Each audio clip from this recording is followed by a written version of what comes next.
So if I want to say jet flying, limousine riding, chick stealing, wheeling and dealing. Yo, man, put their legs up, they squeal. Ric Flair. You know, my Ric Flair shit. Woo! Woo! Woo! Rolex wearing, diamond ring. When Macho Man Savage, they were like, so do you cry? He's like, yeah, brother, because, like, you know, like a man, like, you gotta cry sometimes, like all the things. If you don't cry, like, you're not a man, type shit. I was like, fuck, Macho Man Savage. Macho Man, right? He's letting you know. I'm alright. Right? I cried, so I'm about to have a moment. I'm in there with Macho. Yeah. Nothing's more gem than when him and Hogan ate shrooms, clearly, right? You've seen that one. Yeah. He's like, oh, it's a whole nother paradigm. It's like a fucking... And it's like, 1,000% these dudes are spun.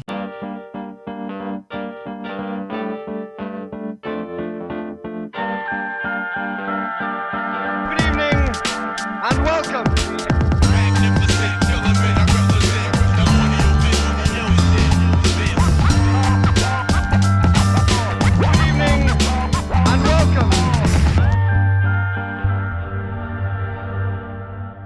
Yo, I think we're probably rolling, and I'm gonna start it like this. If you want it, we got it. We got two fucking legends in the place to be right here. Straight up, two one-of-a-kind guests. Don't sleep on these motherfuckers, and if you have been, wake the fuck up. Wake My your man, ass Konflik, my G, Nastee. My brother. Goodness, welcome to the golden hour. And we got Wizzle watching over us. The Wizzle. We try to include Wizzle. We don't even have to try to. Every show he comes up, because honestly he was that glue. Yeah, Right. yeah, You know yeah. what I mean? Yeah. He was that glue. Yeah, man. So, I mean, that sounds like a good place to start. Let's just speak on, like, Andy, what he meant to y'all and Word. all that. Word. Go ahead, man. Because I know him because, you know what I'm saying? I was coming fit with Nah, him. dog was he was a special cat, man. I mean, you know, a lot of people probably say that, but you know, he was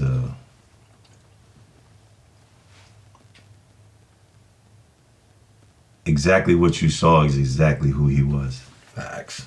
And that's the best way I can put it. To everyone, too, right? Yeah, Like, to yeah, everyone. yeah. Like, not what can you do for me type shit. Nope. Or, like Nah, from the first, you already felt like That's you right. were his people. Yeah, like he definitely had the skill for making everyone feel like We good. they was his number one man. You know what I'm saying? Yeah. Like, And genuinely, too. Not, Yeah, not nah, like... but- Right. Not like some phony No, industry, Yeah. no, you know, fake guy shit. Like, he was exactly what you see is exactly who he was. Facts. I always felt like he made, like, brought out the best in people, you know what I mean? Like, Yeah. people were their best self around him because he just, the energy, right? yeah. It's like he had a genuine, pure energy of like, no, we're really doing this. Yeah. Yeah. You know what I mean? Yeah. It's funny because when I first came up, we did a show at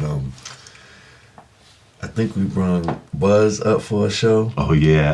At Metronome? Metronome. Yeah. the Fatty, Yeah. Yeah. and so I think that's when I met Dog for the first time. What year is that, you think? That's got to be like 02. Wow. Earlier than I that. feel like Earlier it's, than I that? was gonna say, I think it's 01? before that. I don't know because I left New York in 2000. So yeah, maybe 2001. Yeah. It was soon because 2001. I always judge about 2000. That's when I left New York to that's when we really was like, we doing this independent, Yeah. our own shit. Yeah. So then I came up and see, I don't know these things about what we just said about Dog. I don't know that, of course. I'm just meeting them, right? So, you know, and I don't know Burlington either. I don't know if they thugged out out here. I don't know, you know, I don't know what's what, right? So I'm like, Not so much, but right. No, that's what I'm yeah. saying, right? Like later on, I learned like actually it's a peace and love town, you know? Yeah. So when I'm looking at Dog and he's got, you know, he's got his little LRG on, he got a hat to the side. I'm like, okay, I don't know, you know what I mean? Like, so I see that he's wicked, right? So I'm like, okay, well, I'm not Scratch Master, you know, but I'm nice with it. But I'm more the party DJ, you know? So when I start spinning, he goes, yo, bro, I really like your style, that snare scratch.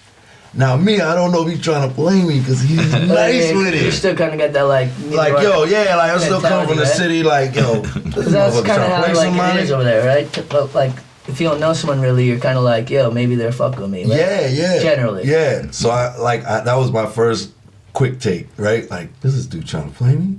Yeah. So you scrap or what? And I was ready to pull my dicks up. No, so then I was just like, that was a good intro though, because once I saw it wasn't that. Yeah. just opened me up to the whole vibe of, because he kept telling me to come up here like, yo, there's a scene, man. Like, they rapping and DJing out here like a motherfucker. Yep. And I'd be like, come on, you're the only black guy. Like, like, the only black dude in the whole area. Like, yeah, but someone's got to be the first, right? Someone's got to be the groundbreaker, put the flag down. Yeah, I mean, straight up. But when I first came up, that was the intro, was Dog. Hell yeah. So that was a good way to be like. That's a good first one. Yep. Right? And then when I started being a regular up here, he was the first to be like, you need gigs? And I'm like, yeah, you got some? He's like, let's go walk in town right now and introduce you to all the bar guys I know. How long that walk take? You come on, it's like walking with the mayor. It's like walking with like the governor or something. Kissing babies and shit. All that. No, and that's where I seen like, I was like, dog, you're like Funkmaster Flex out here. Like, you got it. You know what I mean? And that was a big thing that as me and him went into business, was me putting him on to those next levels of like, bro, you are the guy. You don't have to have a job or nothing. You can just do this music shit. Yeah, because your style in everything is ridiculous, right? Yeah, like everyone fucks with you. Wherever you go, people love your DJing. Then they meet you, they love your personality. I was like, just... Yeah, skating, like someone who could make an ollie look just like so beautiful. You know what I mean? Just everything he did, just the way he was. Yeah. No, the funny thing too was, like, I didn't even know that about him until way late. He's not like, not that he was like, he's not gonna tell you. Right. So I'm like, okay. Oh, he's showing me skate in his house. No. I knew he's skating. Right. But you know when somebody can skate, or when they just, they down with the culture and they got a skateboard, like a Dave Chappelle or a Pharrell. Like, okay, cool. You into skateboarding, Lupe Fiasco. Yeah. That's what I'm thinking. They kick push. That's it. That's about it. Yeah. But when he was showing me vids, I'm like, wait, stop. No, pause. Just pause it. This is you? It's like that? Like, because he's doing real shit that I'm seeing on those same type of skate videos that he's showing me, like, yo, this dude right here is nice. Yeah. And then I'm looking at him, I'm like, yo, you nice, son. He's like, oh, I know. So I was kind of curious to run it back a second. So did y'all grow up together, or what's, like, how long have you guys been linked? Forever? Brother, we slept in the same bed together. Forever and ever. Whole life. Forever and pretty ever. much. And initially, you guys were coming up in like Roxbury, or where? Yeah, around Boston. Yeah. Like we was going to school out in the suburbs called Newton. Yep. Yeah. It's like just outside of Boston. Yep. And my family's from Lynn. So. Okay, there you go. So You know. And Yeah. Yep. And then hip hop was really a bonding element back then because it wasn't everybody doing it. Yeah. So as kids, that was like the little clique is like, all right, we kind of like the hip hop kids. So I'll ask you, like, what got you into hip hop besides like the obvious shit, like seeing people around in neighborhood type shit? But like, do you remember like what fully grabbed you, or was it just always like? Yeah, it was a couple of things. It was I mean,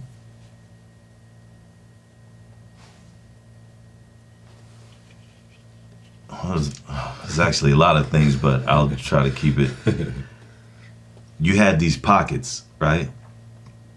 So, and I don't the order, but you had the Sugar Hill Gang pocket, which kind of set it off. You know what I mean? Not really, but really, like if you wasn't in the Bronx. If you wasn't with her, you know what I'm saying? If you didn't know about it, that was the intro. Yeah, so like, there's no internet. There's no nothing. That was kind of that pocket, but then right away it was Curtis Blow and then my man Jimmy Spice. Like, all these songs, you just started to hear all these songs, and riding the bus to school one day. This was These Are the Breaks is out. My man Stephen Brown made a song called These Are the Grapes. And I was like, it was that rhyme, but it was just about fruit. I was like, wait, what? You could do that? Like, what? And then He's getting whiny. soon after that, I heard the message. And that was when I was like, wait a minute, what? Dude, we lived in a 3-family building. Dude lived on the 2nd floor. This dude, Guy, if you ever see this, man, what's up? And thank you, man. And he would play that song. Like, I was mad young. And he would play that. He was older cat. And he would play that song. And my room was above his. So I would lay on the floor. Like, I learned the words of that song laying on the floor, listening to Straight it. up. I would knock. just to have him turn it up. Like, I was like, yo, when you hear the, like we had a whole code, and he'd like turn it up or he like put it in the window and I'd crack my window to one of our mothers like, turn that shit down. You know what I'm saying? So classic. Always just go on the back porch or something. But he used to walk me to the park playing that song. I wasn't old enough to go to the park by myself. And my older brother wasn't taking me, like my other older brother, not this one, but my other older brother's like, take you know it. You know what I'm saying? Yeah, One I of was those. picturing a young you with your ear to the floor, just like laying there. Laying there, like, laying there, just laying there. I need like, to hear this. I learned that whole, and every day I would get further and further with the song, and I'd be like, wait a minute, did he say? No, he said, and then to walk to the park, then I'd have to go back home. I wonder when he's gonna play that track again. I'm trying to figure out. I waited for him in the window because I could hear him coming too. So, and I had him timed. I'm like, street lights about to come on. Like I know he's gonna come and at least change his clothes or something. You know what I mean? Plus he was fly. He had the big radio. Had the spike bracelets with the name. He had the rebel real hat. Real sleeves was B-boy cut off. Like guy was that dude. That's bonkers. And then because that early punk hip hop was like real. That meld. Like that shit was rock and roll, man. Yeah, they was on some real rock shit. For me, it was like Naughty by Nature. That was kind of like the first shit that really hooked me. But I wasn't listening to the floor or nothing. But well, you didn't have to. It was like to hear the message on the radio was like.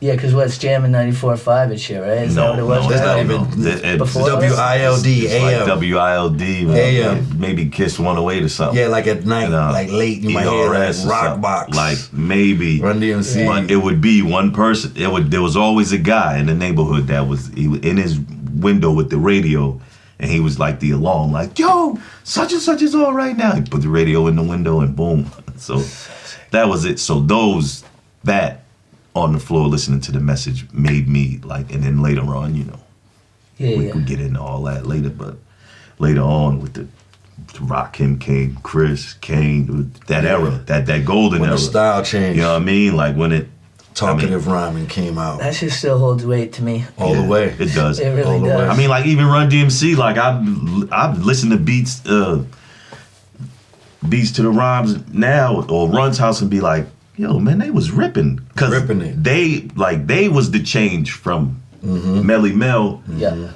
People sleep. It was Melly Mel, and then Run DMC came with the change. You know, because everyone's rapping like, and they came out like more of a party MC. They came out young. I mean, they was yelling at the audience. Yeah, like the energy and actual like rock stars. That also had like more meaning, not just like bigging up the DJ and like party. Yeah, like that's in there, but also hard times is in there. It's like that. Send it back in 30. I'll never forget the first time hearing MC Exactly They Don't Know, I was just like, yo, like straight up. And Killer Jewel dropped it on A-Dog Day this year, and I was talking with Sky too, whatever, name drop, whatever. Yeah. We're out back, and then she comes on and like, I don't know every fuck word. He's like, a word? I'm like, you have no idea how many times I've listened to this fucking song. Like, straight up. Like, what a run KRS had. Yeah. I mean, because like when you get into that, you're already 4 or 5 gold and platinum albums deep of classics. Like, I was telling someone the other day, I was like, yo, KRS One's BDP's second album, By All Means Necessary. God. Amazing album, and went gold in like 2 or 3 months with just that one video for My Philosophy. Yeah. And then you had all these singles that came out, obviously, because it was a single-driven hip-hop. Damn, what was the other video from that? There isn't. There isn't. No. There is no. They went gold with one video. And where's that getting played, by the way? There's no. Yeah. There's only Yo MTV Raps. Yeah. And maybe the very beginning of Rap City. Yeah. As far as major. When MTV had music. Right. Imagine that. Yeah. MTV was like playing music videos 24 hours a day. I remember like rushing home to catch it, like right after school. Yo MTV Raps, 4 o'clock. Oh man. Yeah. What a show when it started. Yeah. Plus when it started with like the Fat Five Freddy little Saturday night joint. Saturday at 10 a.m. I remember just being like, they're gonna really have this every week. Yeah.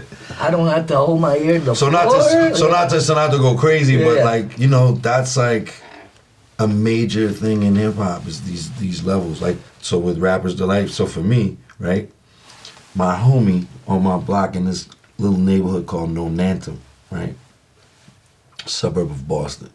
But it's not like the suburbs thing, like long lawns and shit. It's still the bus and the apartment buildings. Yeah. So my homie there, he had a tape that he was playing, right? And it's his drunk Irish stepdad rapping badly over Rapper's Delight.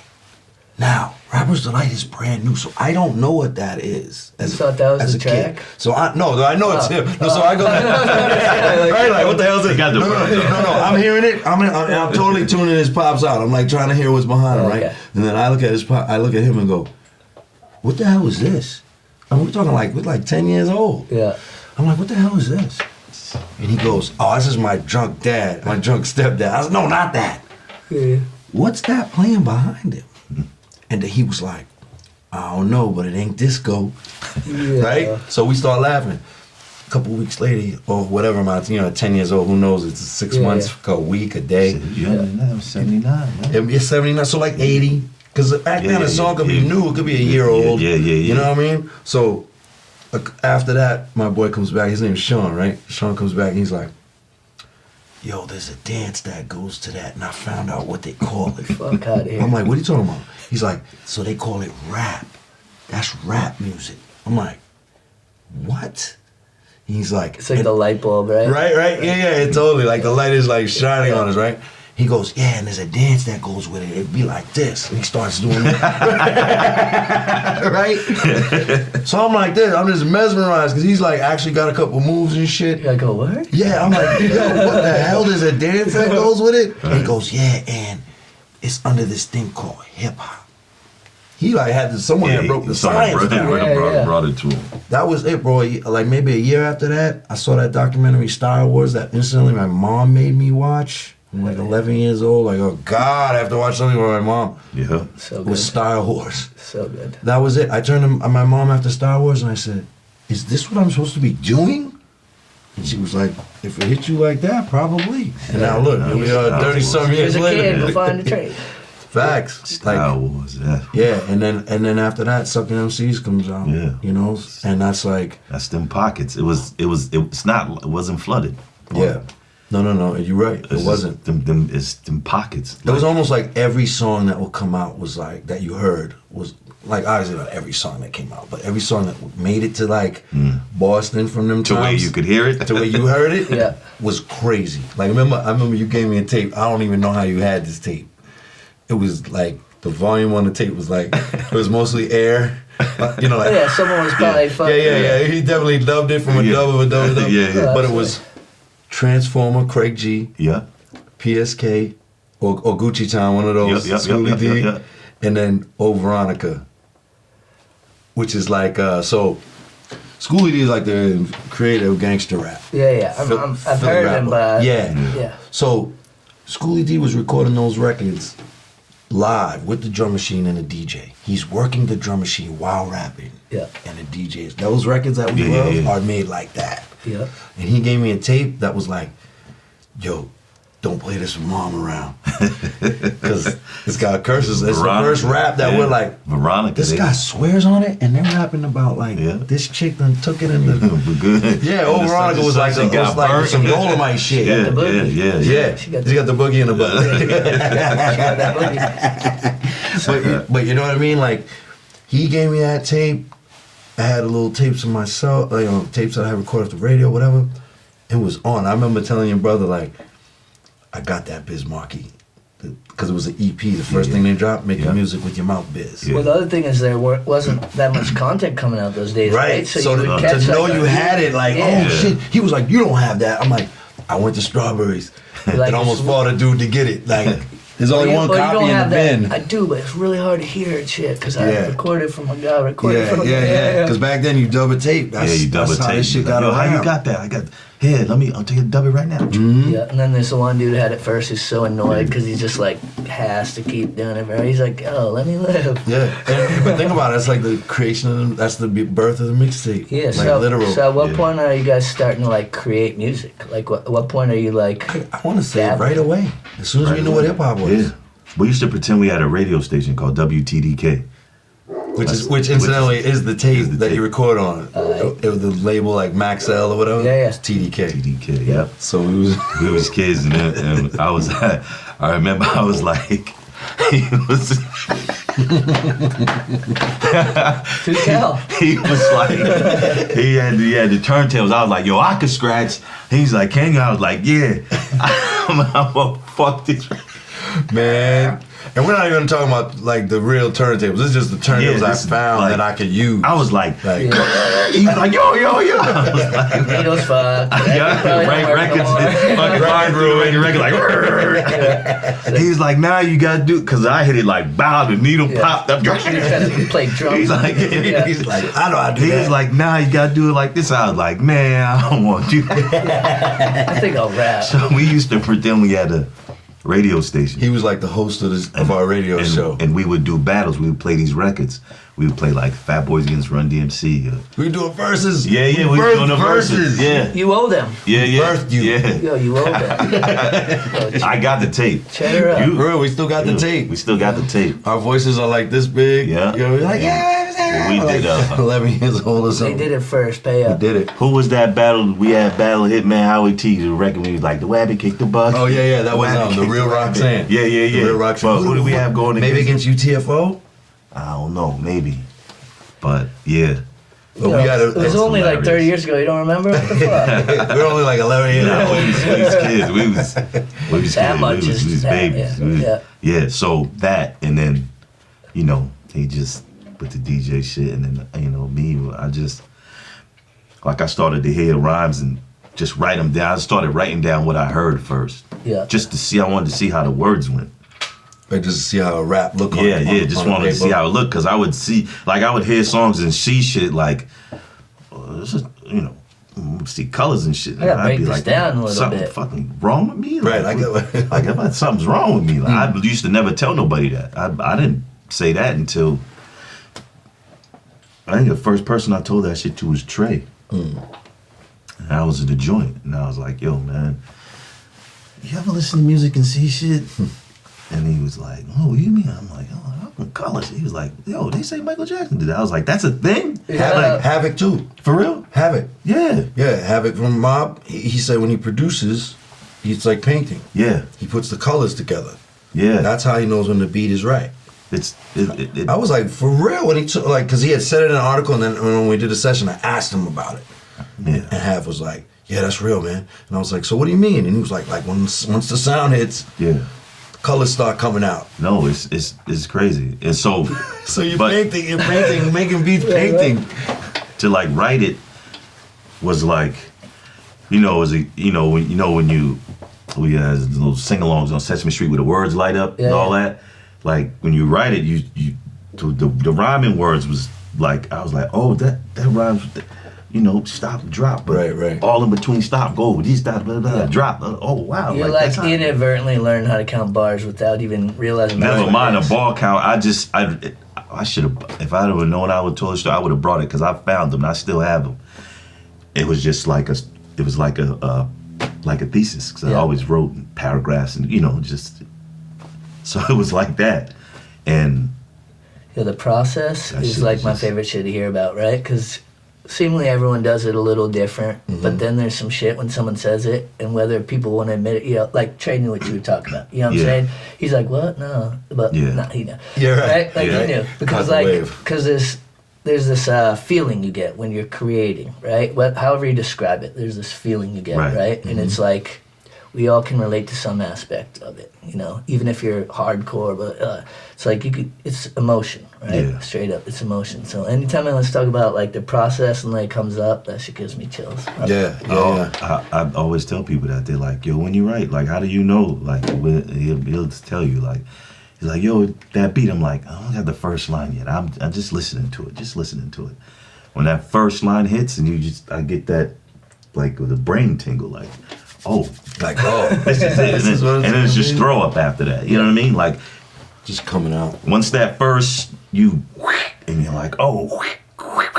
Yeah, the And first then line's always the hardest part because that's like setting the vibe for you. Yeah, that's the Yeah. mood setter. It's like, it's not even hard. It just has to. It can be the right one. It just has to, like, when the beat comes on, you're like, when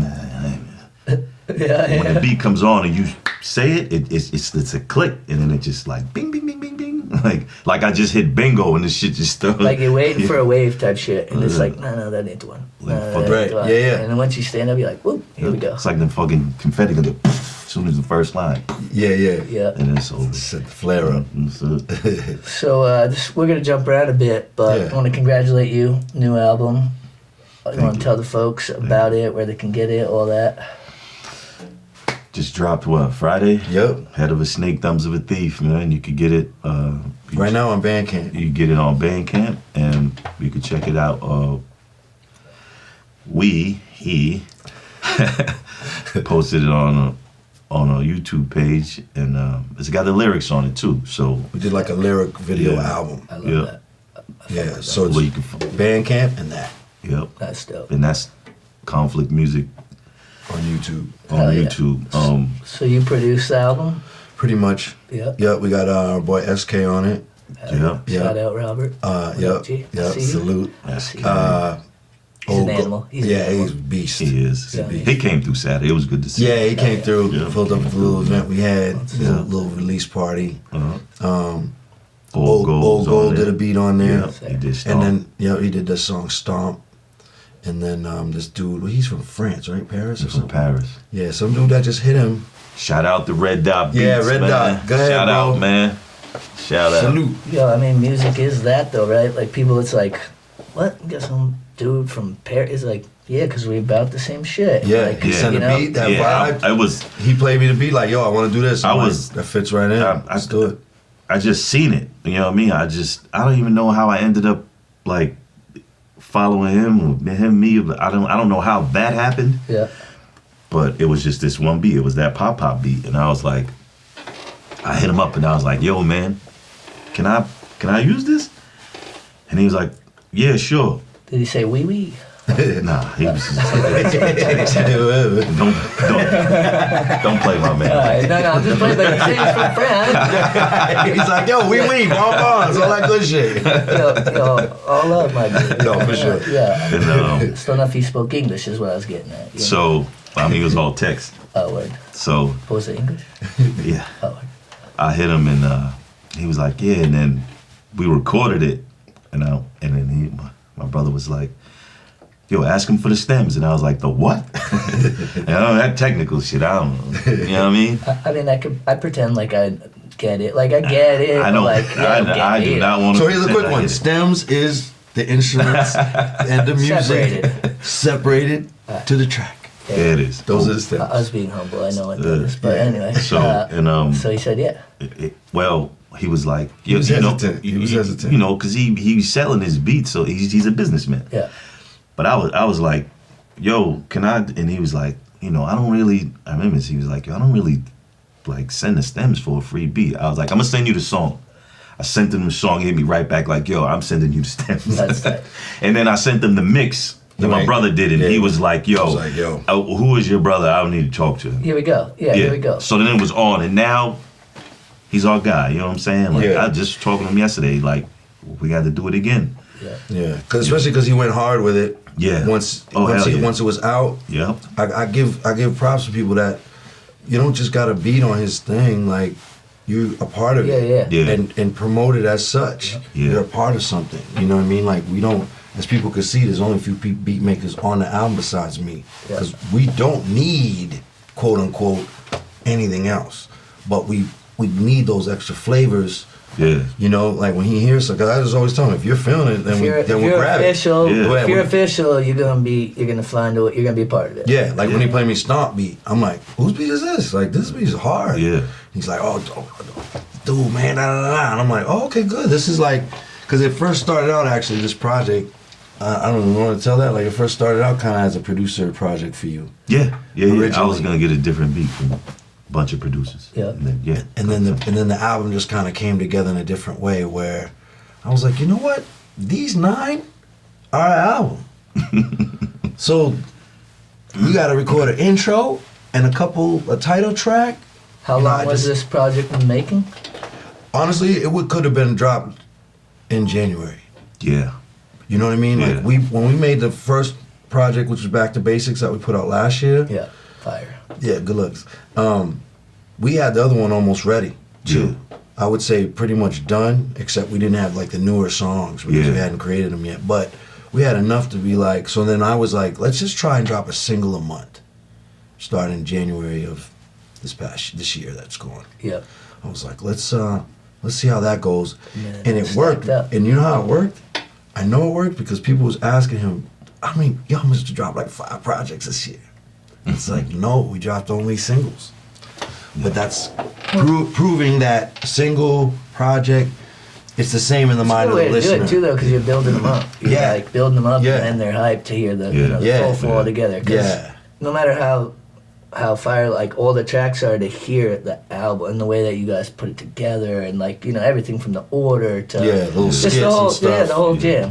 The whole jam. Yeah, yeah. Because that was really made us finalize it too. Was when I Yeah. found the skits, like these little movie clips I found Yeah. that kind of fit with storyline of like that. We didn't even really have a storyline per se of the of the music, Nah.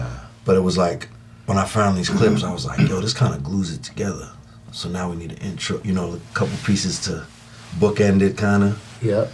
So in And we terms wanted of to get a couple more features too. Like we were like, yo, maybe we should. Yeah, because at the time we were on tour with touring. Yeah, we were on Gang. tour with Elder Sensei from Artifacts Oh, yeah. and A+ from Hyro. That both heard him and were like, yo, dude. that's a We quite need to the rock with fucking you. lineup. Yeah. Yeah. Yeah, man, a couple of those shows were amazing. You got Yeah, like like- Mujaru and the Bay, like Yeah. just absolute animals. Yeah, just over there. beasts Yeah. and killers on stage. Yep, yep. Our They thing, did their one, us, too. our thing is like we rock out on stage. So Yeah. when we see someone get up there and not take a night off no matter what, No matter what, we respect did that. they thing. Shout out Hyro A+, man. Yeah, man. And Elder Sensei, man. Yeah. L came through Saturday, man. Yeah, I and appreciate you for that, We fam. brung L up for the release party, and he jumped on the album, and Yeah. that's the next single. We shot the video. Shot the video that day, yeah. Yep. Fuck. Shout out to Yeah. Sammy Chan on the Sammy video. Chan, hey. It's my guy. Yep. It was dope because we were like, yo, the song's called Shine, so let's just shoot around Burlington, down Yeah. the train yard, Yep. Battery Park, and the sun That wa- cooperated. Oh, this was on. Shout out this was on Capes. Saturdays. Yeah, well, Capes. literally Capes took on out my graffiti. map- You took out my map. Shout I out was to just Capes, beeping man. that. Yeah. Yeah. He man. put up Capes- the ill piece. Capes bodied it. He put up the ill piece. I'll Yeah, show you. man. I'll That's, show that's you. actually, we're gonna make that the single. We're gonna drop cover. that Yeah, piece we right just now. gonna make that cover. Yep. He freaked it. He freaked Yeah, that. yeah. We- Zoom in on that. He freaked that. We He did it that day too. Yeah, he was just doing it We while they shot were the filming. video while he was doing it. I came back at the nighttime and seen it. Yeah, not on some like, well, I don't. Yeah. No, he's like, nah, he what? freaked it. Oh, we're getting down. Like, Yeah, here we go. So he we just freaked had Capes and SK on the word? show. Oh, dope. All right. A couple episodes. Shout out ago. to SK for introducing me to Yeah. Gates. Was So the those are hip hop dudes. network here is a beautiful thing. Yeah. Because it's mostly no egos. Yeah. It's a lot of hip hop shit. Oh, Elder It Sensei gonna took be there. a I'll be little there. while. It took a little while though. We could Course. touch on that. We could touch that. Yeah. And not even this is gonna be funny to people who don't know this shit. And I'm sure you know what I'm about to say. But like back in the day, like right around the time you came or whatever, like we did the Source of Known shit and Shape. I'm about to badmouth anyone, but certain people had egos and thought, oh no, it should be us, but this, that, the other thing. And we always fucked with each other. You know what I mean? Like yes. I remember that Immortal Technique show. Yep. Like straight up, and there was all this drama, and we were just like, I don't know, we're just gonna rock. Like we don't care how it does or none of that. You know what I mean? Yeah. Straight up. Yeah, Because word. here we have your best resource to each other, right? Yeah. 5 degrees, 6 degrees separate. Nah, it's 1, maybe 2 tops, right? Like you burn bridges, like. Yeah, There's yeah. that many bridges. Right, I mean, you got right. Wonder Woman ski and fucking like straight up. And like, This is the highway. even, Bye. yeah, even Bye. like you're talking to Trey and like Traum and all that shit. Like back in the day when we Yeah. like be battle of basements and all that. Like to me, I always thought it was comical. Like I mean, I never took it that serious. Now, sure, I'm gonna be like, you ugly motherfucker, your clothes or whatever. you know? Right. But yeah, like, some snaps. yeah, but at the end of the day, like I never hated them, and like. No, Yeah. fucking homies with all them. You know, Yeah. all them. Yeah. Like straight up. Well, I feel like when me and Dog did Union, it kind of showed everyone that of like, fam, it's not us versus each other. It's us versus these establishments that's trying to get money Yeah. and give us little fucking crumbs for our art when we're the ones making this pop. The clubs around town was always trying to small money us. Yeah. And I looked at it with Dog, we look at it at the whole picture like, man, those who are gonna know are gonna know. And that's what happened. And what the cool thing was is that spawned other things. Like, no, it doesn't mean come in VT Union. it means go make your shit as organize, well. right? Yeah, just organize, because we can all eventually work some things together to help each other. Yep, I felt that sentiment too. Like, I felt like the union did that because there were all these other like groups, you know, that were seeing that, getting inspiration from it, and it, like you said, it wasn't like, oh, if you're not part of this, you know, it's like, right. It was all one thing. Yeah, you know, I mean, look, bro. You gotta play every night at this spot. No, right. It's gonna be this person, that person. Yeah, exactly. Cross promote. I mean, look at me, man. I'm not from Vermont. I came to unite people. Yeah. You know what I mean? Like, all right, look, I know how to do the hustle of this part. Yeah. Like, I'm a good artist and DJ, whatever. But I understand, because when I came out here, I see the poster boards with no posters on them. Yeah. I'm like, yo, we're gonna posterize these like we doing graffiti. That's how I looked at it. Like, we're gonna sometimes just have the union logo. We don't got nothing to promote. We're just promoting union. You know, me and Manis used to be mad at me to drive to Brattleboro just to put up posters of the website. Yo, shout out, man. Yeah, he'd be like, wait, we're really doing this? I'm like, yeah, we're really driving it. Like, man, I just want to sit in the car with you for a couple hours too, because you're a fucking hilarious. You're hilarious. Yeah, straight up. Oh man. Next time you ride with him, ask him, does he want a Royale with cheese? Fair enough. He's gonna get out crump. You're right. Yeah, big shout out. Oh my God, Jangler! Don't do that. So I want to speak like on, like I said, we're gonna bounce all around here, but I want to speak on. So obviously you're an engineer, right? Been doing that a long time, producer, all that. I'd be remiss if I didn't mention. Congrats, you're multi-platinum. For people who don't know, including Sort of Me, what's that all about? Yeah. How'd all that credentials, all that shit, whatever. Yeah. Learn me. Yeah. So basically, I started as a DJ and didn't know I was a producer because I was making the beats for us to rap on and do shit with. So I didn't even know I'm a producer at that point. I think just in my mind, in hip hop, the DJ's got the beats. So then, when I started getting into studios, I started wanting to punch engineers in the face. Because especially young Nastee was not, I don't want to hear your dumbass excuse why there's no bass in the track. That's how it's supposed to sound. Right, I'd play them a record, like, here, listen to this Black Sheep record, or Public Enemy record, KRS One record. Do it like that. We have the same equipment in here, motherfucker. Like, there's no way you could convince me that we don't have something they have. They have something we don't have. Yeah, let's figure this out. So, it started off like that, of me being like, me just literally pushing the engineer out the way sometimes. Like, where's the fucking bass knob? And then realizing, like, oh shit, it's not a bass knob. It's like bass and then all these frequencies around that, and then mids and highs and mid-high. So you're not like trained like schooling at all type shit. It's at just all just doing it. It's barely any math with me. Yeah. It's all feel. Yeah. You know? So I started doing it that way, and I was literally producing a demo in a studio in Brooklyn, and it was really like it was a kind of a high-end studio, but in a low-end area, so the prices was great. So I was in there like, yo, give me a job. I'm like, there's no job, but you can intern. Now me, I'm like 19 in Brooklyn and Bed-Stuy in the hood. Like, I don't even know what the fuck intern. I didn't know it meant slavery. Fancy word, right? A fancy word for slavery. Whoa. So what happened was they really gave me love and said, we're gonna show you a couple of things. If you get them, you'll be an engineer. But first, clean the bathroom. Go give me some coffee. Yeah. And mow the lawn with a push mower on the bumpy joint. You know what I'm saying? Like, I got asthma. So You're like, it's winter, but get out. Get out there and meet somebody. No, so there was 3 owners of the studio. They were there at one time when I was mowing the lawn, and I was like, yo, all 3 of y'all are here, I'm calling a meeting. They're like, you don't call meetings, you're the intern. I'm like, I'm calling a meeting because y'all are here. I was the intern. I said, yo, I can't, you could pay me to do this work, I would do it. I said, but I can't do it for free, man. I can't put that much time into something that I'm not. And they were like, they loved me, so they were like, you quitting? And I'm like, no, I'm not quitting. I have a proposition. Yeah, we're pivoting. Yeah, exactly. I said, I'll bring you clients, you show me how to use this shit. They were like, you got clients? I'm like, bro, listen to me. I'll get them. Because all my DJ homies needed studios to either do their mixtape or to bring the artists. When are we talking about here? What year-ish? This is like 91. Alright. You know? So yeah, that's not you're still many on spots and it's not popping around, right? Well, and especially for hip hop. Yeah. You know, you could go in $1 million studio and still not get a good mix in them days with the wrong engineer. And that's what made me be like, I think I need to learn this part. Yeah. You know, and so then those dudes, I brought them some clients. They made a couple racks in like a week or two, because all my guys just come from the block, bringing the money. Like, we want 12-hour lockouts. What was the name of that studio? It was called Fiber. All right. And it was these 3 hippie white dudes that didn't know they moved into the hood.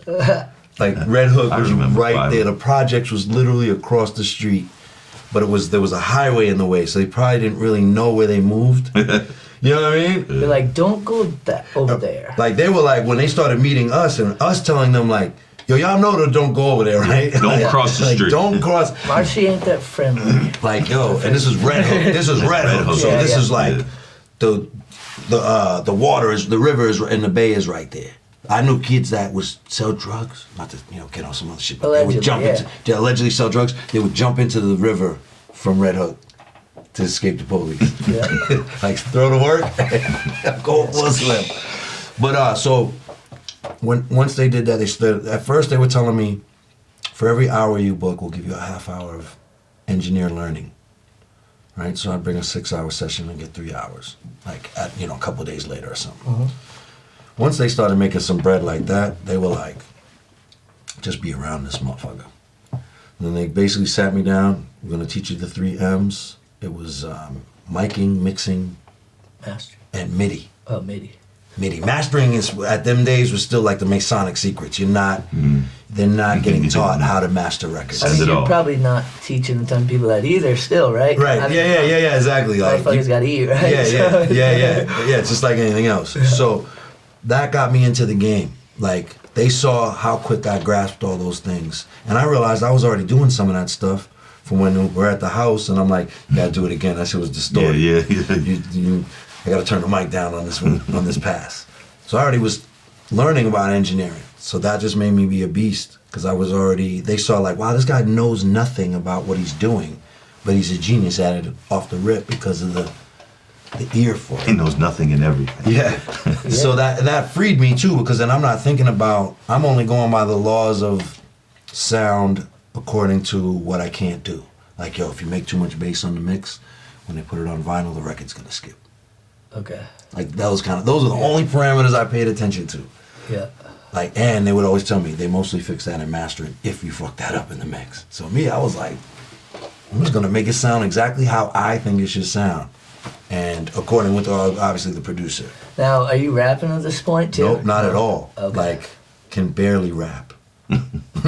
Like, everyone's like, no, that's the music you brought him guy. along, kind of. You're like, yo, this is how to rap. Nah, I mean, You know what actually did it? Not to jump ahead, mushrooms showed me how to rap. Oh, I can relate. Yeah, mushrooms showed me how to rap. I can relate. But so I was becoming an engineer at the time when hip hop was really making that move into bigger arenas Yeah. where they had to respect us.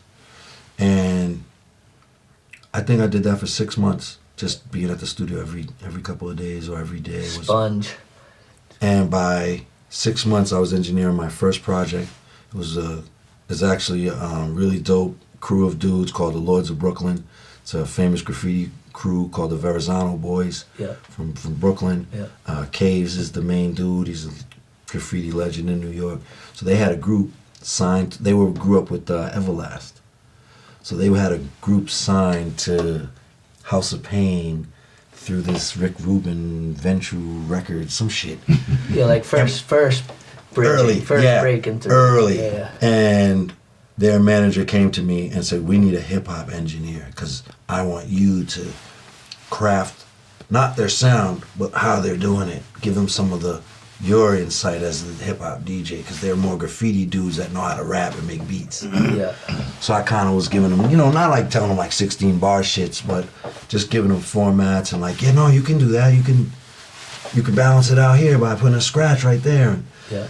So that was my first engineering shit. It was paying me $15 an hour. I barely made it out of high school. I'm like, Mama, I made it. You know what I mean? Never mowed another lawn. Never, ever. You know what I mean? Top of the world. So that really got me in. And then, so a couple of years of DJing and doing that and producing and just being in the mix. Then I got a job at the Cutting Room Studios, which became the hip hop studio in Manhattan. Yeah. and that became working with Mobb Deep, just about every Loud Records artist, which is, for those who don't know, Dead Prez, Mobb Deep, Big Pun, the Alkaholiks, it's just Wu-Tang. It's just an amazing roster. Even hearing the name Big Pun, the biggest fan, straight up. He said, to my last breath, I have death before dishonor and welcome drama with open arms and a code of honor. The first time I ever heard that shit, I was just like, yeah. Yo, hey, don't piss that dude off. Also, heat. Pun's wicked. Pun was Wicked, man. Yeah, so... He doesn't get enough credit, in my opinion. Like, when people talk about the all-time greats, right. I don't think he gets enough because credit. it's short. Yeah. But Biggie's short, too, Yeah, Pac, too, though. Well, Pac had albums, though. Yeah. Pac had albums. Because he already had a couple before he really, became the Pac. And those were gold albums. Look at the machines, though. Yeah. Look at Pun's machine. Look at Biggie's machine. There's a reason why Biggie got two when you still because it was the ill. It was the bad boy push. Yeah.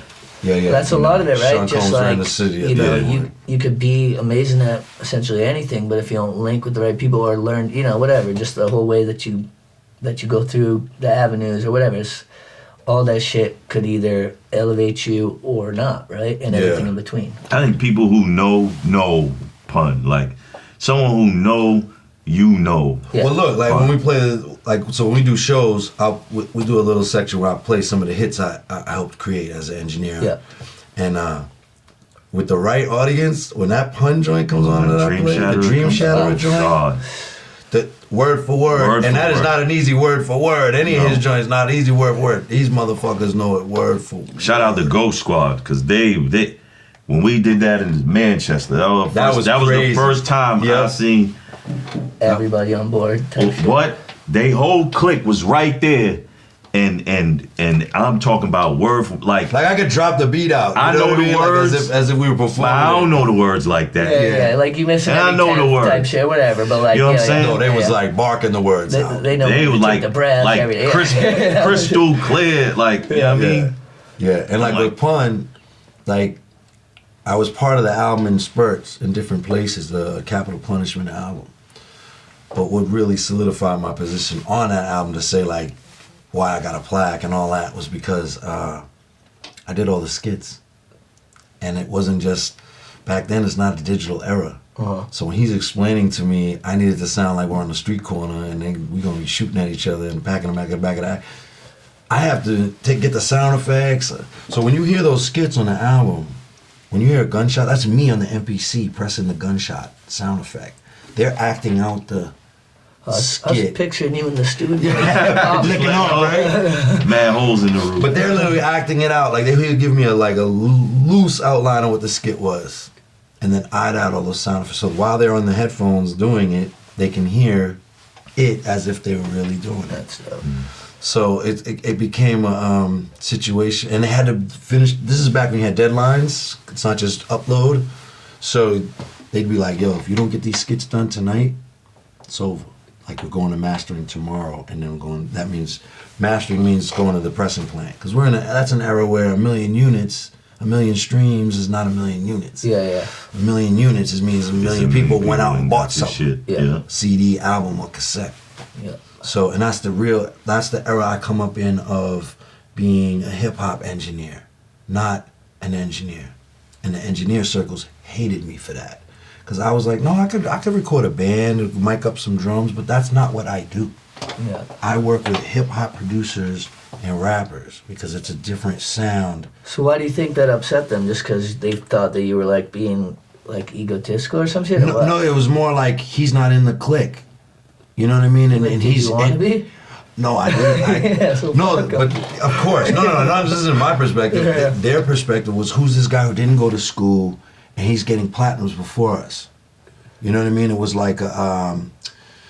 it's like if you become a writer, but you didn't come through college. And, you know what I mean? It's like certain cliques within cliques within cliques, whereas me, I am no clique. I'm from the block. These are my homies, and all the industry, they fucked with me.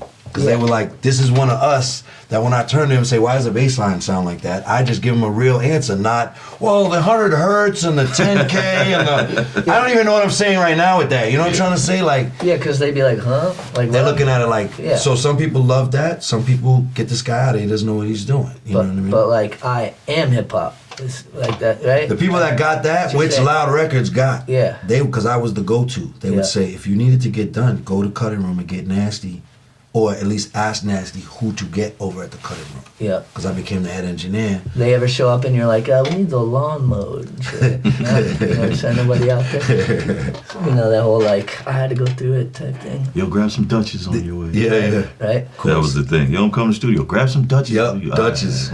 Better not be bringing a weirdo. Yeah. So Capital Punishment was one of them, and you have another. Or a couple, right? Yeah, a few. Yeah. So with Loud Records, I did Mobb Deep.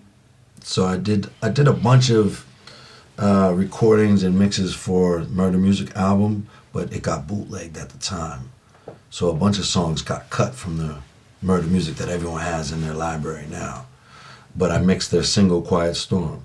Yeah. So that was literally the same type of situation. I went in there. If it was nowadays, I probably would have got co-production credits on these things because of the arrangements I was doing. Mm-hmm. You know, everyone knows the Quiet Storm song is Prodigy talking and the music, and you hear the storm is going, he's on the phone or the megaphone, whatever phone, and the music creeps up and the snare hits and he comes in. That's all me. That's all my arrangement and my ideas of once they told me what the song was. So they had the concept and then you crafted that, or like so basically I was there when Havoc made the beat. So I put the beat, this is back on 2-inch tape. So you gotta put the beat down, this is the stems. Put the kick put the kick on tape, put the snare on tape. I know the tape. You know the tape. I know the tape. Trust that. This is put in the stems. Yeah. Right? So Havoc puts the beat on. I think that thing sat for like 6 months on a tape. And it was for Big Noid, as I remember. He passed it up or some shit? Big Noid was kind of a dude you had to like catch him at the right moment at the studio. Yeah. So the beat he probably got the beat and was like, yeah, maybe, and then didn't do it. Or who knows? Yeah. But that beat sat, and out of nowhere, Prodigy at a session, it was just me and him. He was like, yo, where's that White Lines beat? We called it White Lines at the time because the bass line is a sample from White Lines. Grandmaster Melly Mel. Yeah. So I'm like, yeah, we got that, put it up. He knocks just pretty much the whole song in one take. But it didn't have the Havoc hook because Havoc wasn't there. But it's like the whole song in one take. And little ad-libs. Then that sits for a while. He claimed it. That shit sits on the tape for I don't even know how long. And they calling me out of nowhere. Yo, can you come mix that? And I'm like, yeah, you don't want to do it at the cutting room? And they're like, no, we're over here at Soundtrack. Which incidentally is where Method Man made his 2000 album, Busta Rhymes made all his albums. It's a crazy ass studio, 21st Street in Manhattan. So I went there and I mixed about 4 songs, but that was the main one. And then the one that Noy did get on was called Shit That He Said. It was on the Violator soundtrack, which is famous for the Vibrant thing, Q-Tip. All right. So there's a lot of, I just was working.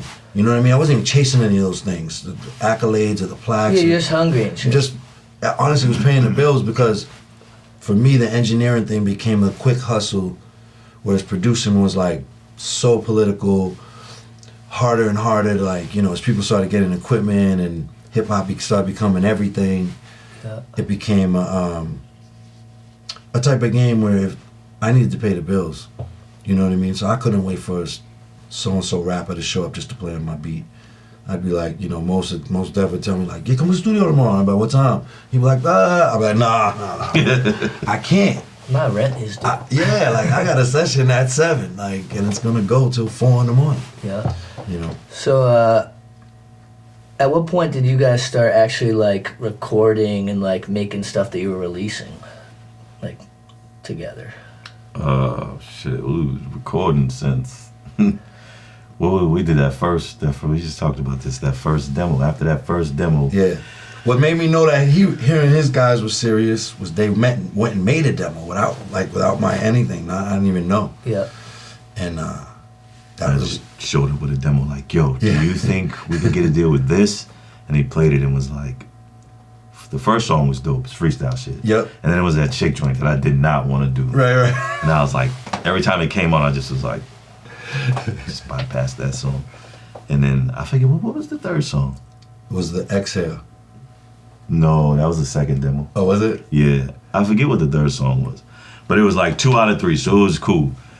And we just showed up at his house in Brooklyn, like, yo, I mean, I had been going back and forth. Like, a lot of this, all while he's doing all this, He's right there. I'm right He's there. either at the studio meeting me or at the crib when I get back. On my way, like, yo, I'm about to kill you, bring it, you know what I mean? Like, so, and yeah, that first demo was like 93.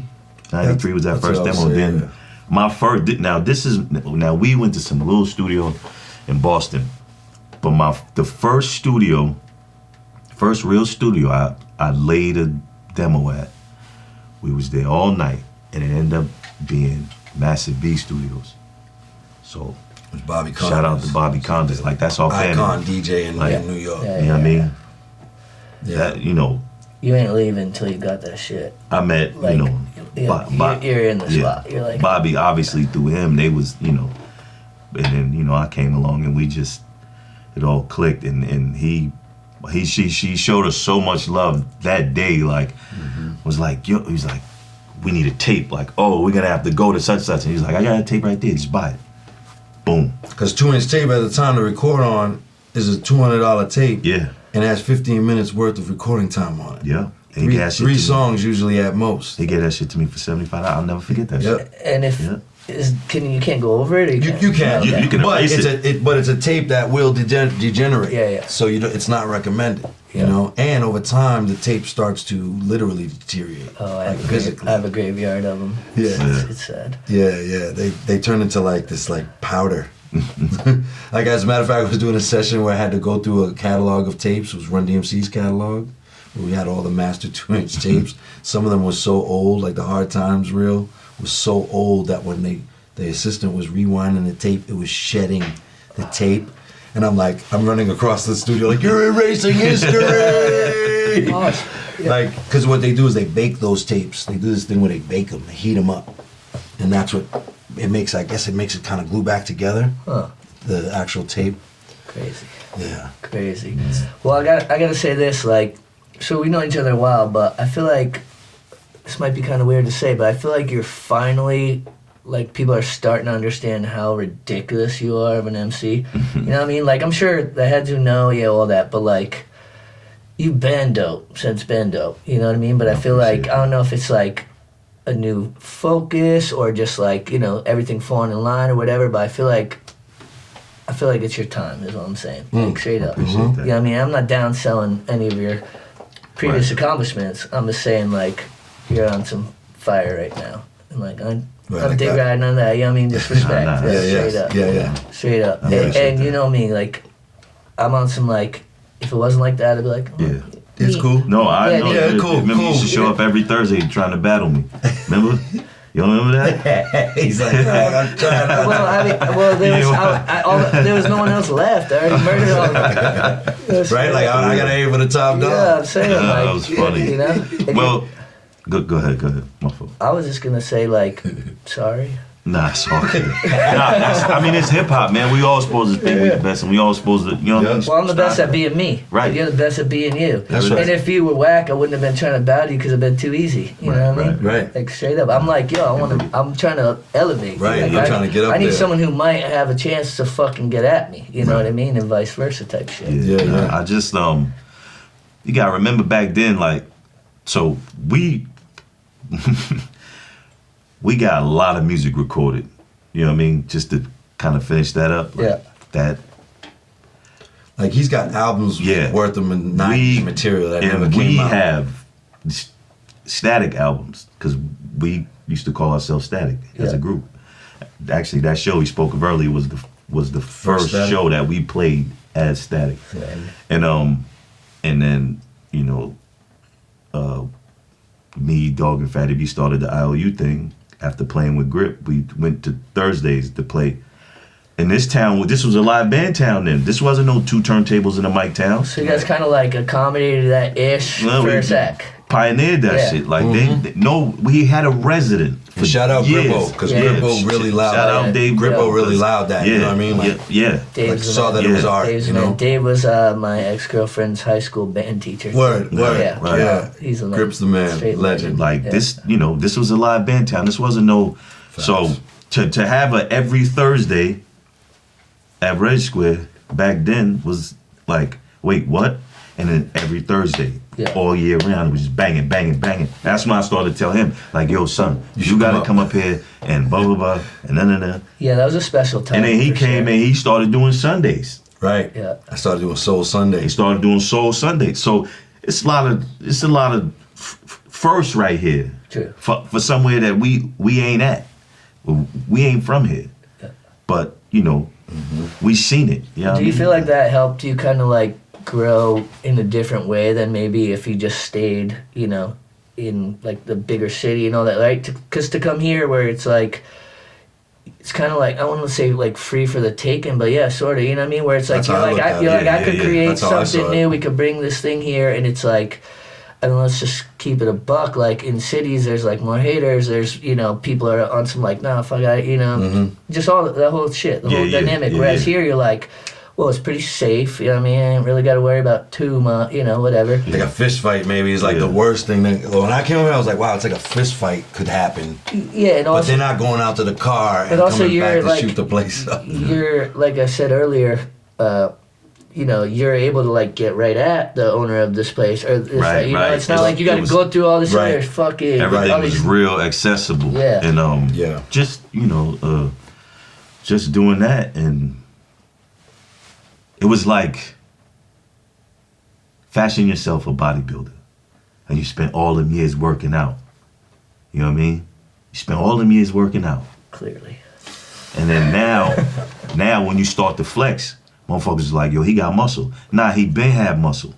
That's what you said. Yes. Like, yo, you been nice, but I feel like because, and then there was that gap. You know what I'm saying? A little bit of a gap of time. There was that gap. Like, life. Years, I was gone, you know what I'm saying? Yeah. So, some motherfuckers might have forgot. And I think I just, like, that was the one thing coming back to society that I was like, damn, I wonder if I'll be nice again. Because I essentially stopped working out. Like, cats knew, there's a few, ciphers, and, I didn't, that was not what was on my mind. Yeah. So I would come through and a little bit, and, motherfuckers would be like, yeah.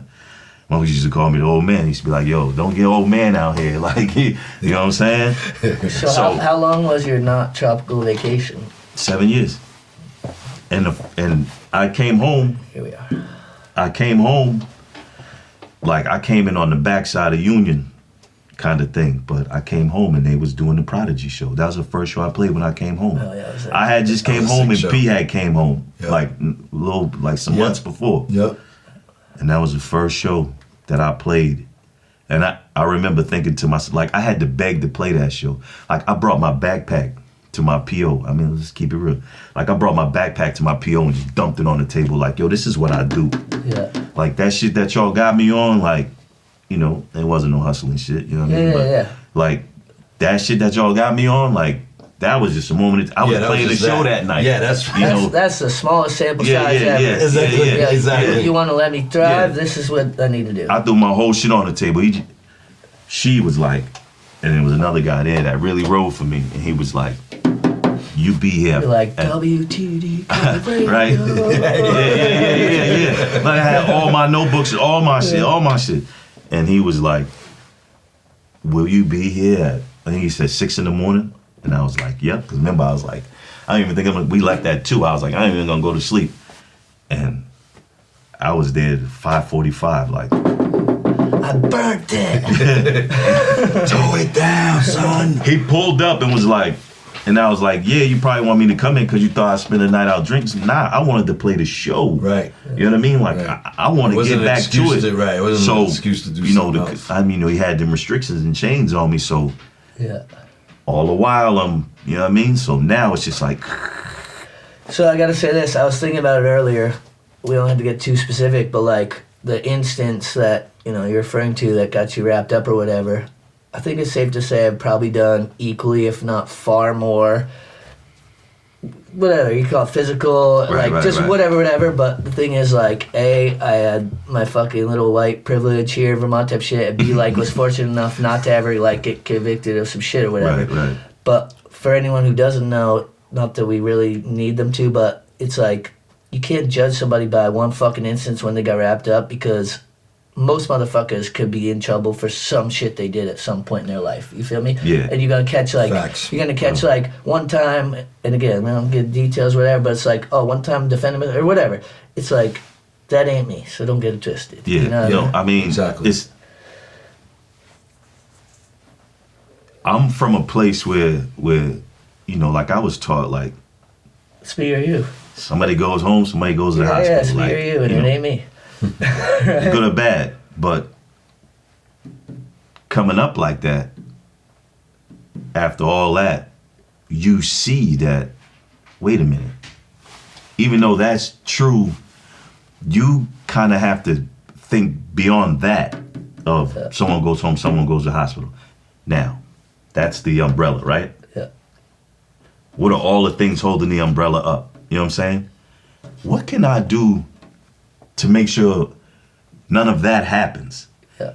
What can I do? Like, if you just have an umbrella with no arms, Trying to stay out the rain. you're gonna get wet. You see what I'm saying? Yeah. So there's all these branches that hold it together. But were you aware of that, like, even then? Like, back when, you know, when you got caught up in some shit? Or I was, like, but I didn't care to think for someone else. Yeah. Like, someone told me, they were like, you're not a troublemaker, but you don't know how to run from trouble. And my first thought was, motherfucker, I ain't running for shit. I ain't running from shit. But it's like, no. That's the trick.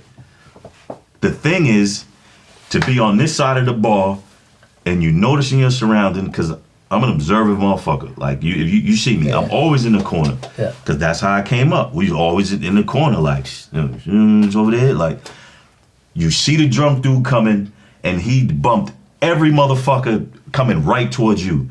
What make you think he not gonna bump into you? So what do? You could stand there and be like, if this motherfucker bump me, I'm gonna knock him out. And I would have did that shit. Now I would be like, I don't want you to step on my sneakers, and you're trying to have a good time, but you lost yourself. So you know what? This is what I'm gonna do. When he gets to me, I'm gonna excuse myself. Excuse me, man. Pardon me. And that shit changes people. That's because you're a grown-up. You know what I mean? That shit changes. That's when we get to grown-up status. That's because you're a grown-up and shit. You know what I mean? And, you know, if people want to be unsmart, well, that's pussy. That's that. It's like, no, that's smart. Because guess what? I lost years of my life to this shit over some dumbass and what some fools are doing. Yeah, and motherfuckers will tell. Oh, yeah. All that tough guy shit, motherfuckers tell. Motherfuckers tell. Quick. Tough shit, you tell. Facts. You know what I mean? And you get faced with that next level. Seeing it coming is the key. Yeah. That's the whole, someone goes home, someone goes to the hospital. It's not you putting someone in the hospital. It's you going home, and then whatever happens that you had nothing to do with happens. Yeah, let you know dummy what I mean? go be dummy tip. Yeah, because dummy's going to end up in the hospital. Yeah. That's why someone goes home and someone goes to the hospital. It's a totally different, like when you change your mentality. Yeah. Yo, You know what I trying mean? to go home. You know what I'm saying? Hey, Trying to go home. You know what I mean? Exactly. You go to the hospital for births, Yep. like, maybe like pick Births up and nurses a checkup, shit. man. Yeah, You know what I'm pick up- saying? Pick up a nurse or something. You know what I mean? That type of Like, shit. that's a totally different, that same statement. Someone goes home, someone goes to the hospital. Yep. If you just twist just a little bit, someone goes home, someone goes to the hospital. All right. I'm not going to the hospital, so I'm not going to do anything that's going to send me to the hospital. Yep. And I'm not sending nobody to the hospital. I'm going home. And those are words of wisdom for a lot of kids or people out there in general that I feel like they just think they have something to prove. Yeah. I'm not trying to be a hypocrite. There have been times where I've been on some, I'm going to stay, whatever. We've all done some dumb shit. But on the ability to reflect, right? We all do that, you know what I'm saying? Like, Thankfully, we could be here to reflect on Yep, it. You know and what I give mean? that knowledge, pass it on of like, yo, fam, being the bigger man is the way. Yep. I'd be an asshole if I sat here and be like, yeah, you know, it was nothing. Nah, it was something. You know what I mean? Like, it hurt my family. Yeah. You know what I'm saying? Yeah. That's something. Yep. I lost some people I ain't gonna get back being in it. You know what I'm saying? That's just something. So. But Muhammad Ali said, if a man at 50 think it's still the same at 20, he has wasted 30 years. Mm-hmm. And that's the real. If you're Which still the is real. same person you was in them eras, something wrong. Yeah, you wasting And your you fucking really time. wasted your time, because to grow is to be a man and to be, a woman, of course, but we men in here, and that's for us to grow is the point. Yeah. The society has us trying to grow up so fast and prove everything. Yeah. And I got a line that's like, there's no glory in success if you don't respect failure. Steps taken to progress are what make up your character. Like, Yeah, yep. it's all the same shit we saying. You got to, everything builds you if you look at it the right way. Yeah. Yeah. Everything builds you. Like Dame Dash said it dope. Like, there's no losses, only lessons. Yeah. You know what I mean? It's only a mistake Like, if you didn't learn. The only losses you have is people Yeah. that you lose Yeah. or something you lost. But the losses, they don't come from life. Those are all lessons to build you, and it does make you stronger, whatever you go through, especially if you do the knowledge to it, reflect, open up, Yeah. grow, allow yourself to grow, realize you're growing, you know what I mean? You might need a new pot, and a plant outgrows a pot, Right. it's going to get stunted if it don't get transplanted Transplant. to a bigger space. Transplant. Shut up, transplant. Hell yeah. Word up. No doubt.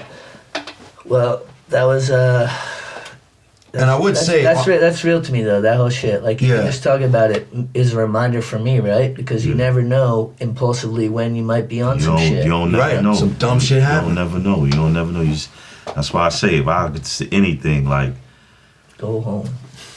Don't go. to see it coming Go to is the crib. is far better than having to deal with it in the midst of action. You know what I'm saying? Yo, let's spin back right quick about. So what?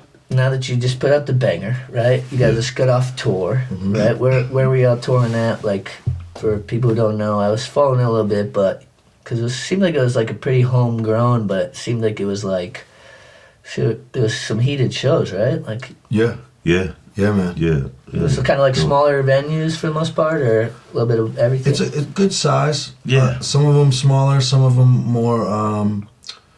Like when we did the Ghost show this summer, that was in Toad's Place in Connecticut. It's like Yeah. a pretty serious crowd there. There's probably 600-700 people there. Hell yeah.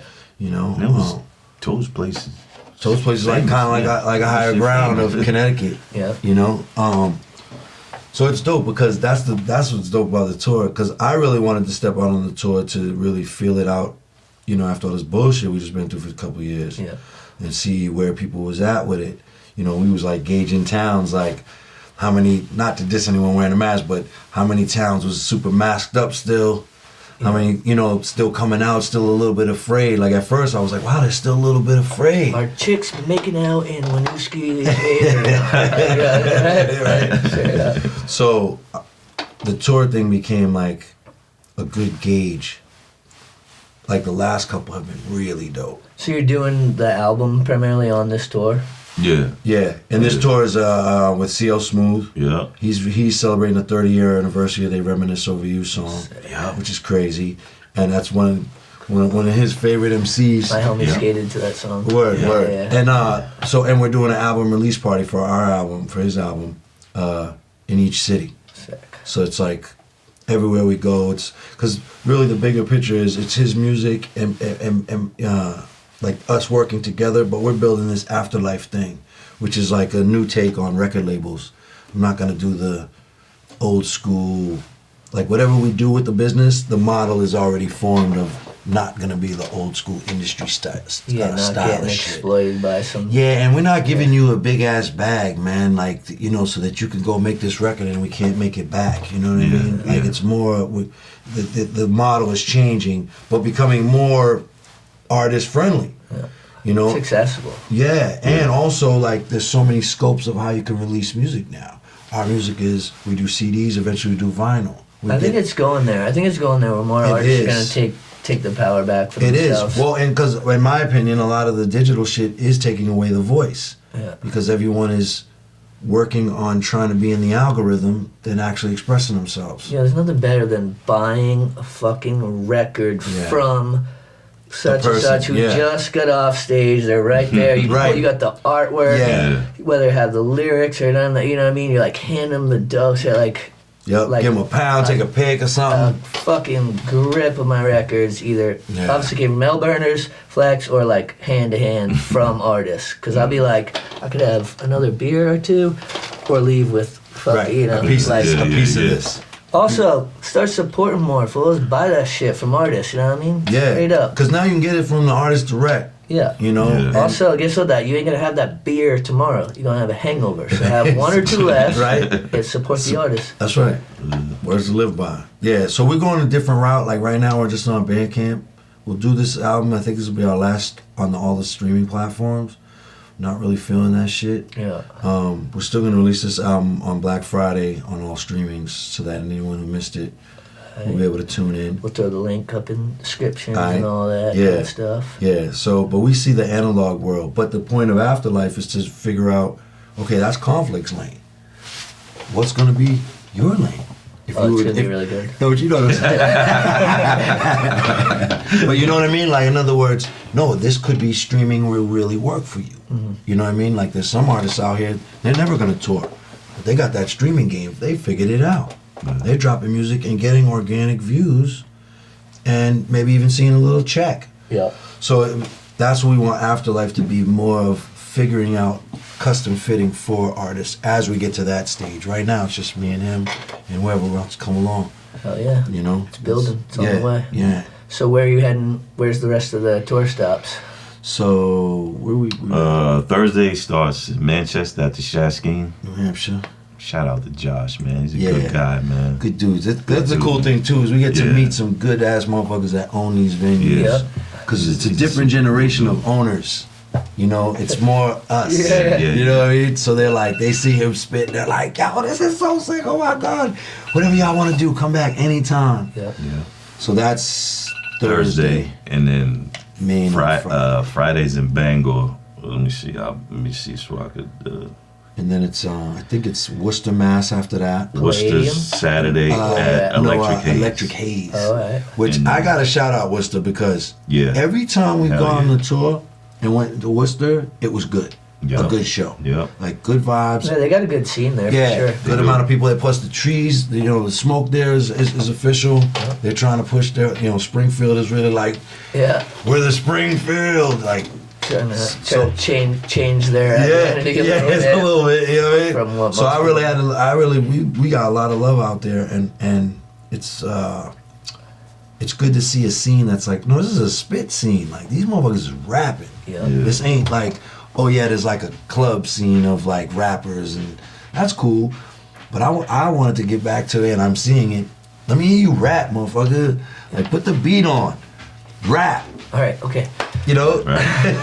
You, rap, motherfucker. And then we're at Connecticut after Electric Haze? New Haven at the State House. The Bangor says G-Force Entertainment, so I don't know if that's the name of the spot. I think it is. Is it? I think it is. Yeah. It's Bangor, Maine. Yeah. That's Friday. That's Friday. And then Electric Haze Saturday. And then the State House in New Haven on Sunday. Hell yeah. Yeah. So it's a short run, but it'll be effective with the album just came out. Release party in each city. You know, I just look at all that stuff like it's all about little sections of, okay, the album came out, we did the release party, now we're doing the tour. Then the digital release is gonna come out, gives us another cycle to do, you know, but we're lining up some shows. He might go out to the Midwest and do some shows. Shine will drop. Shine, the video with Elder Sensei will drop. Fuck yeah. You know, we got some people on board to really help us push. Because, you know, it's a robot world on the internet. Yeah. So to get organic is actually kind of hard. I'd rather have low organic numbers than all those boosted bot numbers. It's more rewarding. It's more rewarding. And honestly, it's actually paying off more. Because that means those people might actually really buy the CD. Because it's actual people. It's not some sort of conglomerate of, you know how they do it now. There's like these groups that go listen, these groups that go comment, these groups that. So there's not bots. This homie who made my steak and cheese last night at the little bar out by my spot. Got out of work, playing pool. And I started freestyling for him. I'm not gonna lie, I was crushing. Right. And he's like, yo, why are you doing this for a minute? I was like, because this one right here is just right for us, right here, right now. He's like, oh, that's so dope. It's this moment. Yeah. And for me, like, it doesn't have to only be like that, but it is. There's something special, like you're saying, about the true times, the true moments, the true people. Yeah.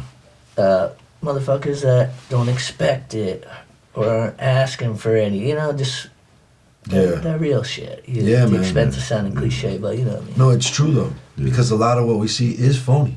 Yeah. The streaming shit is Quit phony. faking the funk out there. Facts. Yeah, there's too much faking the funk going on It's these days. everywhere. Well, that's like the style now.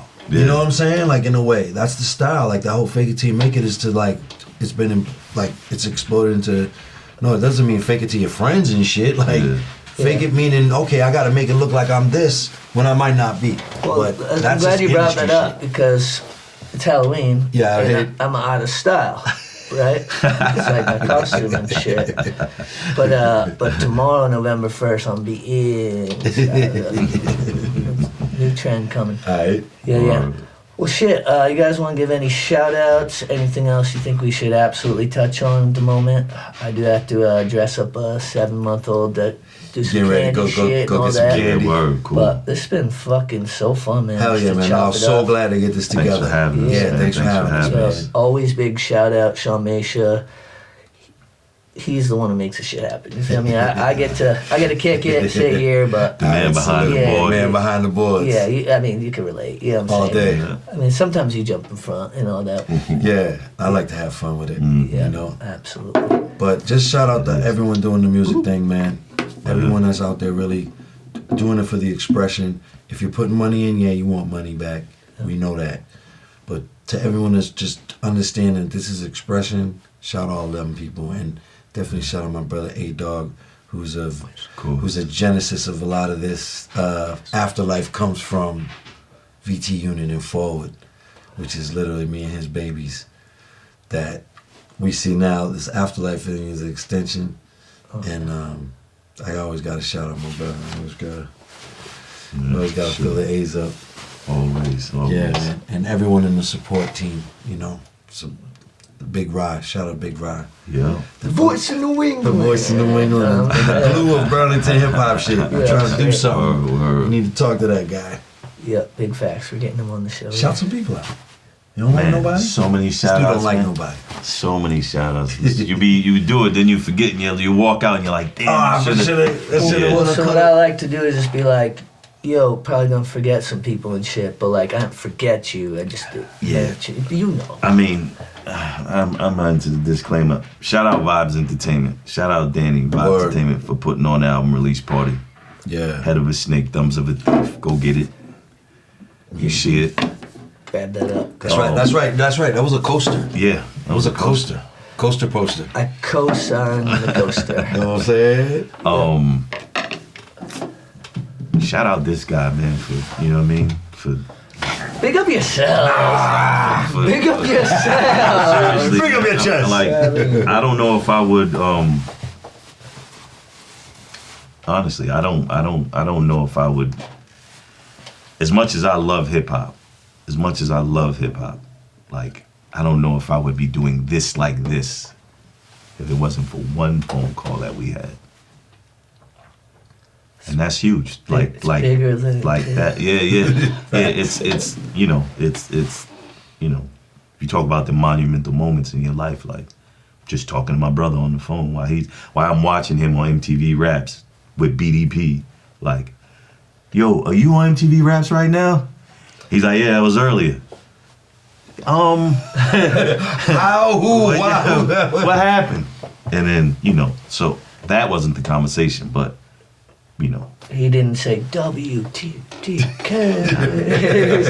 that's always gonna be the lick. But definitely shout out to my brother for Well, the dynamic shows. It really does. pushing me in the right direction. The dynamic Shout out shows, to- though, because you feed off each other, right? That's Yeah. what it is. It's I mean, like that's you want to what make each other it's- proud. Be that on stage Yeah. too. Like people are like, yo, y'all naturals. Like, fam, this is how we are in real life. Yeah. Like, this is how we were just 5 minutes ago in the car. Like, on the way over here. Like, matter what's happened going on. overnight, too. Yeah, You know? yeah. Yeah. Definitely. Just met 5 years ago. You imagine that? Yeah. Right? Shout out to everyone on the album. Shout out to my man Brando Forbes, man. Yep. You know what I mean? Son of Tony. Son of Tony. Shout out to SO. My man Terminology. You can look all these people up. Terminology. Blessed it. You know what I mean? Elder Sensei. Elder Sensei, man. All the producers, Red Dot, Old Gold, SK, Nastee.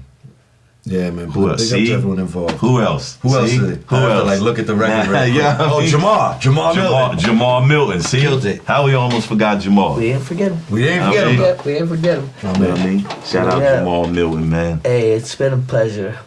Appreciate it, man. Good shit. Golden Hour, episode 16. If you're sleeping on these fools, I don't even know what to tell you, but don't.